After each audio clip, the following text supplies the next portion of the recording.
जाती हो।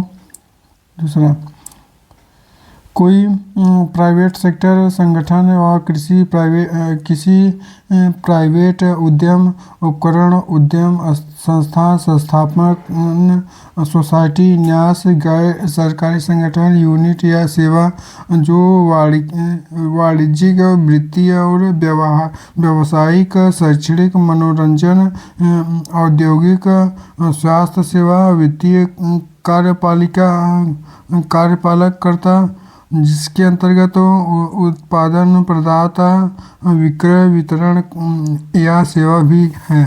तीसरा, स्वास्थ्य एवं परिचर्या गृह।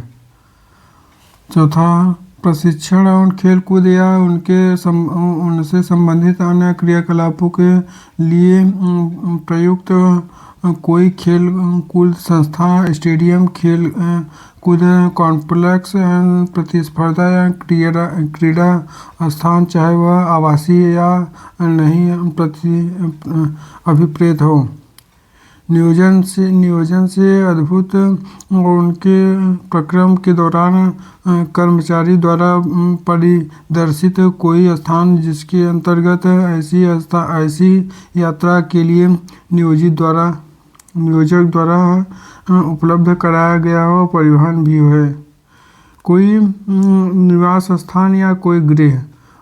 धारा 2 में किसी भी महिला का किसी कार्यस्थल पर लैंगिक उत्पीड़न नहीं किया जाएगा। धारा 3 में है। अन्य परिस्थितियों के साथ ही निम्नलिखित परिस्थितियों को यदि लैंगिक उत्पीड़न के किसी कार्य या आचरण से संबंध में उत्पन्न होती है तो विद्यमान है कि उससे संबंधित है, लैंगिक उत्पीड़न माना जा सकेगा। उसके नियोजन में अधिमानी व्यवहार का अंतर्निहित या स्पष्ट वचन देना, उनके नियोजन में अति हतक व्यवहार का अंतर्निहित या स्पष्ट धमकी देना, उनके वर्तमान और भावी नियोजन के पारिस्थितिकी के बारे में अंतर्निहित या सुस्पष्ट धमकी देना, उनके कार्य में हस्तक्षेप करना, उनके लिए अभिप्राय समय या संतापकारी या प्रतिकूल कार्य वातावरण सृजित करना,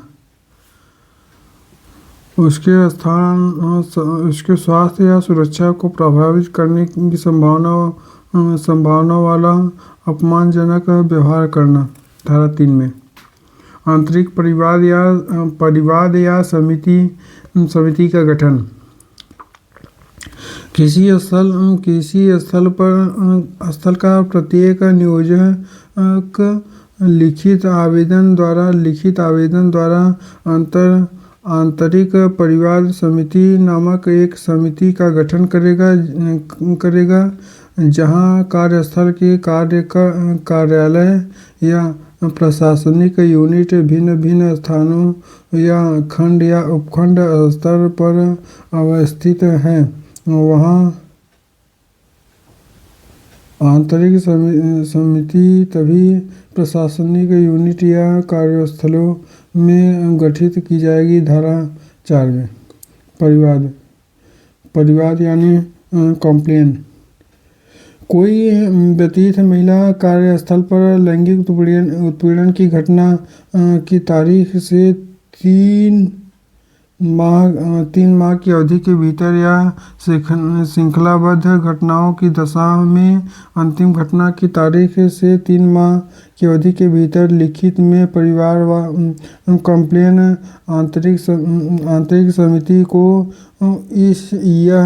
इस प्रकार गठित की गई है, यदि इस प्रकार गठित नहीं की गई है तो स्थानीय समिति को कर सकती है। धारा 9 के अनुसार परंतु जहाँ ऐसा कंप्लेन लिखित में नहीं किया जा सकता, वहाँ आंतरिक समिति या यथास्थिति पीठासीन अधिकारी या सदस्य या स्थानीय समिति का अध्यक्ष या कोई सदस्य महिला को लिखित में कंप्लेन करने के लिए सभी युक्तायुक्त सहायता प्रदान करेगा, धारा 9 के अंतर्गत।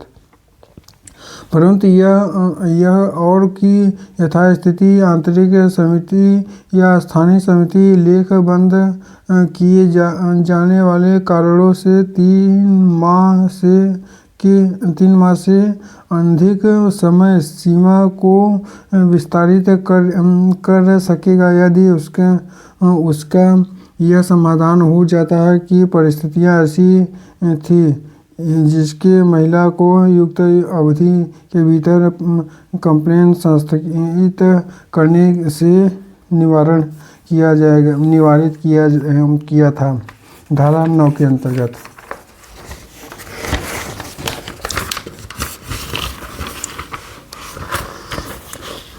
जहाँ व्यथित महिला अपनी शारीरिक और मानसिक असमर्थता या मृत्यु के कारण अन्यथा कंप्लेन करने में असमर्थ है, तो उसका विधिक वारिस या ऐसे अन्य व्यक्ति जो विहित किया जाए इस धारा के अंदर के अधीन कंप्लेन कर सकेगा, धारा 9 के अंतर्गत।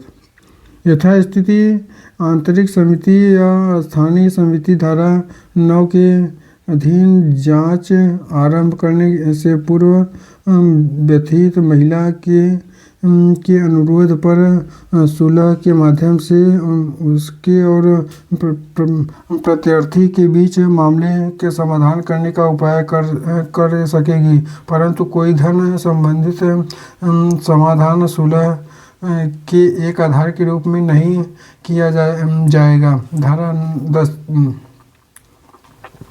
10(2) में क्या है? धारा 10(1) में धारा 10(1) के उपधारा 1 के अंतर्गत कोई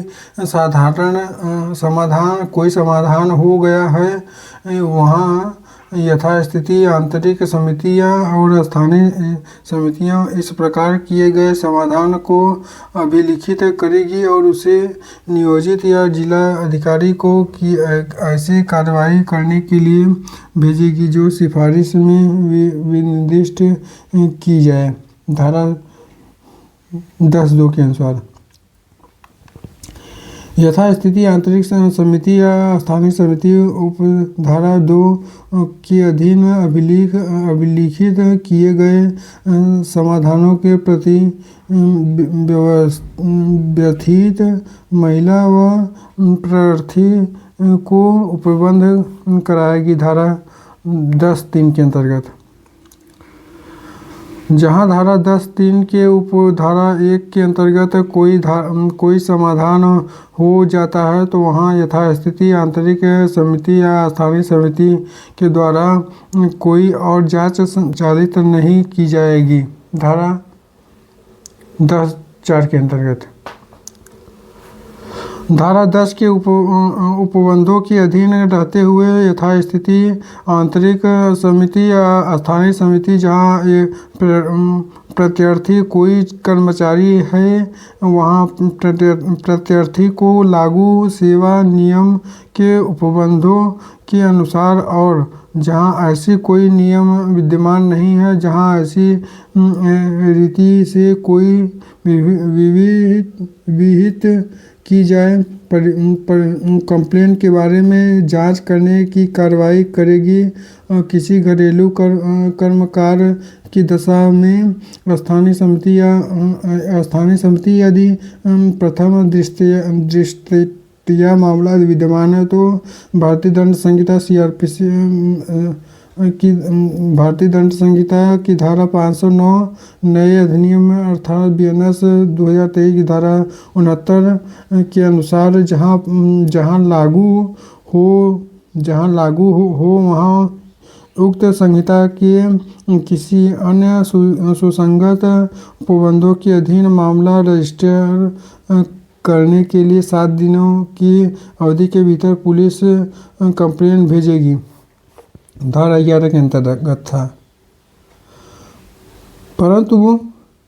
परंतु जब व्यथित महिला यथास्थिति आंतरिक समिति या स्थानीय समिति को यह सूचित करती है कि धारा 10 की उपधारा 2 के अंतर्गत किए गए समाधान के किसी निबंधन या शर्त का प्रत्यर्थी द्वारा अनुपालन नहीं किया गया है, वहाँ आंतरिक समिति या स्थानीय समिति यथास्थिति परिवाद के बारे में जांच करने के लिए कार्यवाही करेगी और पुलिस को परिवाद कंप्लेंट भेजेगी। परंतु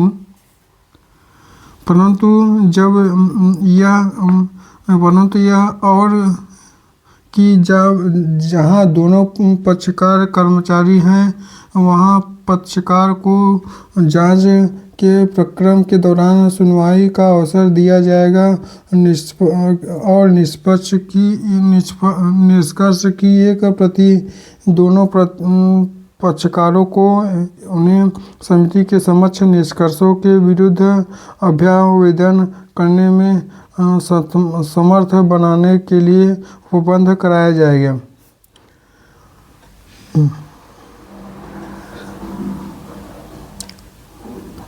भारतीय दंड संहिता की धारा 509 नए अधिनियम धारा 42 की धारा 79 के अंतर्गत किसी बात के होते हुए भी न्यायालय जब प्रत्यर्थी को अपराध का सिद्ध दोष ठहराया जाता है, तब धारा 15 के उपबंधों को ध्यान में रखते हुए प्रत्यर्थी धारा व्यथित महिला को ऐसी राशि के समुदाय को आदेश कर सकता है जो उचित समझे। धारा 11(2) के अनुसार धारा 11(1) के उपधारा के अंतर्गत कार्रवाई करने के प्रयोजन के लिए यथास्थिति आंतरिक स्थिति स्थानीय स्थिति समितियों को वही शक्तियाँ होंगी जो स्थानीय मामलों के संबंध में किसी वाद का निवारण करते समय सिविल प्रक्रिया संहिता 1908 के अंतर्गत किसी सिविल न्यायालय में निहित हैं, अर्थात किसी व्यक्ति को समन करना, उसको हाजिर करना तथा उसके शपथ पर परीक्षा करना, किन्हीं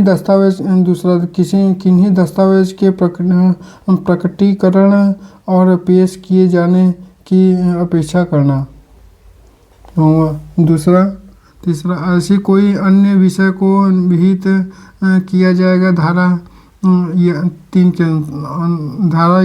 के अनुसार धारा 11(3) के उपखंड 1 के अधीन जांच 90 दिनों की अवधि के भीतर पूरी हो जाएगी। धारा 11(4) के अनुसार कंप्लेंट की जांच करना। अब कल वीडियो को लाइक करें और चैनल को जरूर से जरूर सब्सक्राइब कर दें। Thank you. जय हिंद।